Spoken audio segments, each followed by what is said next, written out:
Hello again, everyone. Greetings from the Bronx Hood. Charming, isn't it? Yeah, I know what you're thinking, but hey, someone has to live here. So I'm waiting for my laundry to get done down here.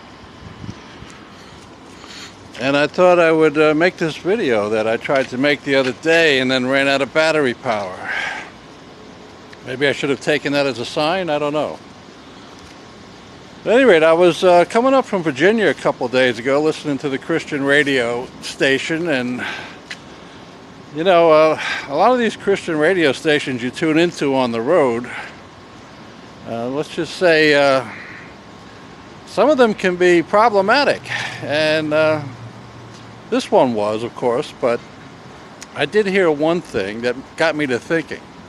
The preacher was talking about discipleship, and I couldn't help but recall the great commandment in Matthew 28, where Jesus tells his disciples to go and make disciples of all nations.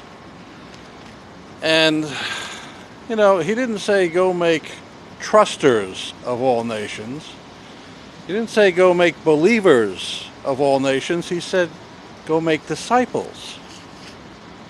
And so I was thinking, this is kind of problematic for the ear-tickling gospel according to personal sacrifice-free, easy believism, also known as free grace and once saved, always saved. So, you know, what sort of a disciple is it who simply believes the master, but never makes any effort to model him or imitate him? What sort of a disciple would that be? Obviously a worthless one. Not worthy of the name disciple. And I haven't done this yet, but I suspect if I was to do a word search in the book of Acts for disciple and compare it to a word search for believer, I think I would find more uses of the term disciple than I would believer. In fact, I'm almost certain of that.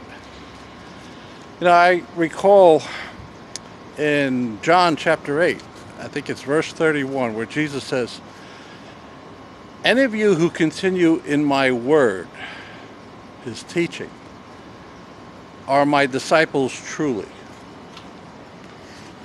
Any of you who continue in my word are my disciples truly.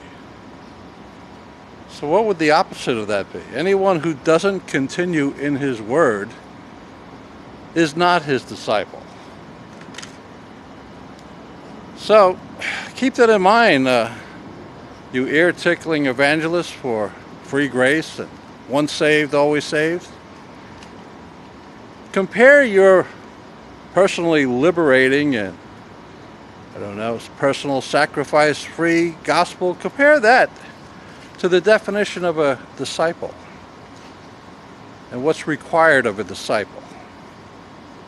Is anything required of a disciple, or simply to believe what the master said was actually true? Yeah. All right.